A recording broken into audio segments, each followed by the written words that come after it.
I'm Michelle, a modest office worker at a medium-sized company. I met my husband Kyler through work 2 years ago, and we hit it off right away. We started dating without knowing much about each other, but we had a good time. We made time for dates and gradually got to know each other better. I couldn't deny that I started to see him as a good person. He was kind and gentle, always attentive to my needs and concerns. I felt like I could be happy with him. We didn't take long to feel this way, and he proposed after just 4 months of dating. Thanks to a stable job at a big corporation, the engagement ring he gave me had a sparkling diamond that left me mesmerized. I accepted his proposal, and we quickly found a place to live together and started planning our wedding.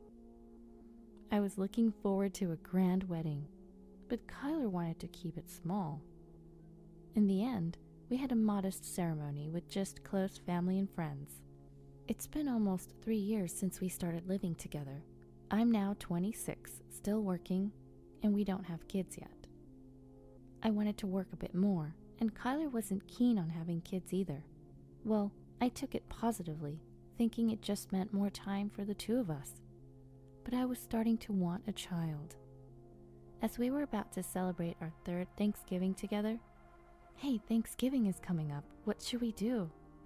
I asked Kyler, who was engrossed in his phone. He gave a non-committal, and said nothing more. "I'd like to see your family soon," I continued, a bit annoyed at his lack of response. "I have work," he finally said, looking up from his phone. "But you haven't been back home in ages," I pointed out. I hadn't seen my in-laws since the wedding 2 years ago. Every time a long holiday came up, I'd suggest going home, but Kyler would insist he had work. I even offered to go alone, but he opposed it, saying it would be awkward for me and that his sister didn't like me for some reason. So I couldn't just go to his family's home. He wouldn't even give me their phone number, saying he'd handle it. Well, it wasn't like I wouldn't be able to see her forever, so I decided I'd get her contact info when I saw her someday. "Is Thanksgiving a work day for you? What about Christmas?" At a normal workplace, Thanksgiving and Christmas would be days off, but my husband's workplace doesn't always have holidays. Although Saturdays and Sundays are technically days off for him, we haven't had many dates since getting married due to his entertainment dinners and sudden business trips. "Not sure about Christmas," he replied, going back to his phone. And so I decided to spend Thanksgiving and Christmas at my parents' home. I met up with my friend Diana, who asked me something troubling.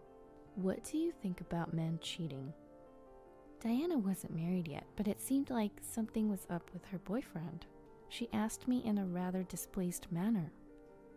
"Cheating? What? Did something happen?" "He's always on his phone. He even brings his phone when he showers. Isn't that weird?" That made me think. Kyler was always on his phone at home too. Even when he'd go take showers, he'd bring it along like a pet. I didn't really care, as it had been the case since we got married. But when I heard Diana's story, I was taken aback. "Is that suspicious?" "Of course. He's got his passcode set too. I would want to see, but I'm hesitant to." I couldn't say anything, as I was in the same situation. In fact, I started to worry that Kyler might be cheating too. I couldn't relax at my parents' home after that, and thought about going home early, but Kyler wouldn't be there anyway. So I stayed at my parents' home, feeling uneasy, and returned home as planned. "Hey Kyler, what are you always doing on your phone?" I asked him as soon as I got home. He was on his phone again, but looked a bit flustered at my question, and put his phone in his pocket. "I get a lot of work-related messages. I'm leading a major project, and I can't afford to be away from my phone." I always thought my husband would never lie to me, but lately, something just didn't feel right. He kept saying he was busy with work, but I couldn't help but question everything he did and said. The faint scent that lingered around him was one red flag.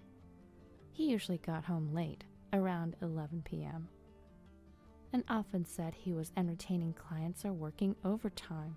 Yet every so often I catch a sweet smell coming off his suit, like a woman's perfume. I don't wear perfume myself, so I'm not an expert, but it smelled like something a younger woman would wear. As I took his suit jacket to hang it up, there it was again, a sweet scent. I could confront him right there, but I didn't have any concrete evidence. Afraid of making him dislike me, I suppressed the growing doubts and worries in my mind. But then an opportunity came along. He forgot his phone on the dining table while showering. As I sipped my homemade herbal tea, I glanced at his phone. It'd be easy to look now, but if he found out, he could lose trust in me. I was torn. I wanted to clear my suspicions, but if he really was cheating, I may not recover from the shock. Various thoughts flooded my mind as I looked at that phone. Suddenly, it buzzed with a notification. Startled, I took a peek. It was just a message alert, but the content wasn't displayed. I couldn't see the content because he set it so it doesn't show up. I reached for his phone, making sure he had not come out of the shower yet. I held my breath as I moved my fingers to open the phone, but it was locked. Of course. Everybody locked their phone. I was annoyed, but also relieved, as I went to put the phone back. Then it buzzed again, this time an incoming call. The screen read, Gabriella. Who was Gabriella? I didn't recognize the name, but I knew I could still answer it even though it was locked. I naturally slid my finger across the screen and put the phone to my ear. Hello, Kyler. Is this a good time? The voice on the other end was a young woman. I got even more nervous. Kyler's in the shower right now. What? Who is this? I told her he couldn't talk, and her voice changed. It got lower and colder. I'm his wife. This is not good. She hung up after saying just that. What did not good mean? I put the phone back on the table. It was clear. He was cheating, and probably with Gabriella. But I didn't have proof to confront him. I looked at his phone on the table, pondering. What did this mean for me? More importantly, what's the right thing to do? Should I get angry? Should I cry? Should I pretend I don't know? No, pretending is off the table now. I did answer the phone after all. Oh, there it is. Lost in thought, I didn't notice him come out of the shower.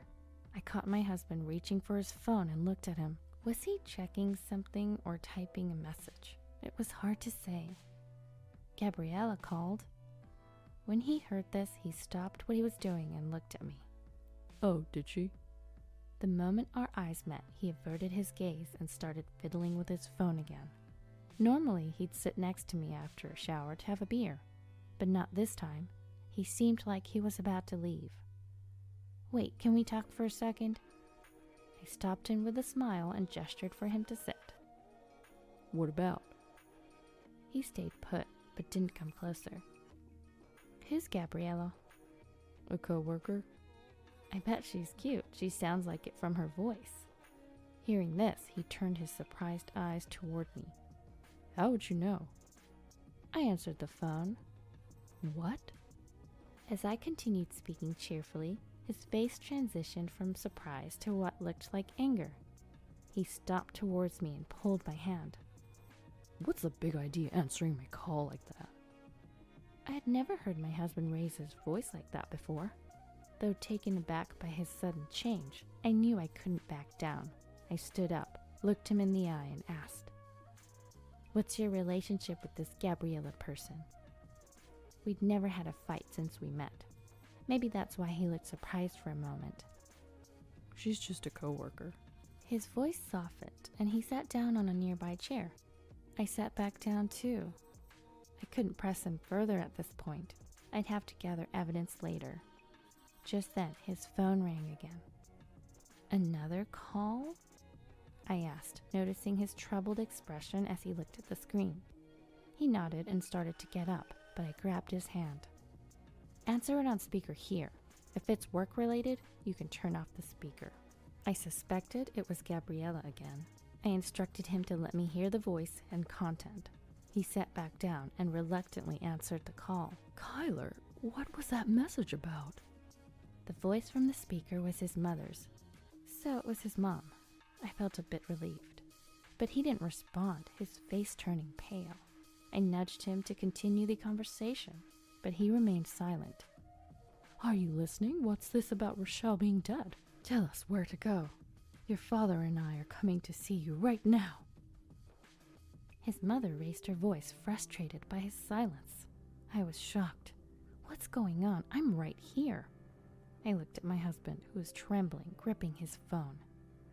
I'm alive. A moment of silence followed. What? Rochelle, what's going on? His mother sounded just as confused. I was equally puzzled. Why did she think I was dead? What's going on? Kyler texted me saying you passed away and that he'd handle the funeral alone and that I didn't need to show up. This made no sense. Was it a spam text or something? I briefly thought. But Kyler's trembling suggested he actually did contact his mother. I'm coming over tomorrow. His mother, still confused but seeing no other way to proceed, hung up.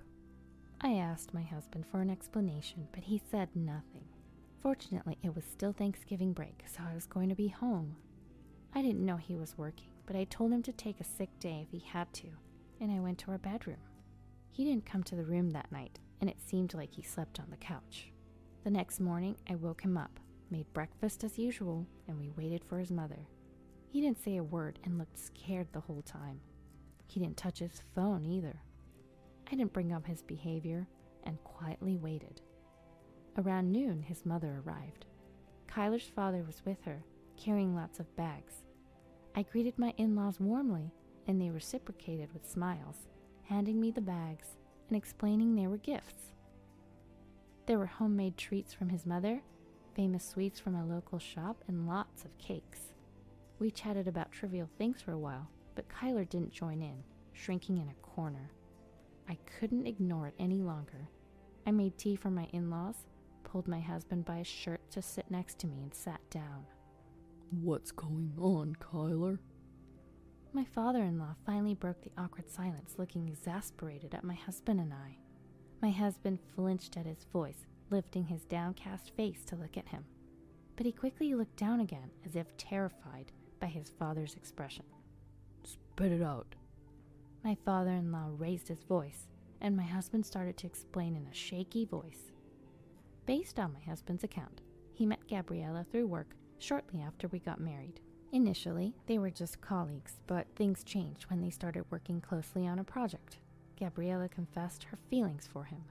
He told her he was married, but she was okay with it, so they started dating.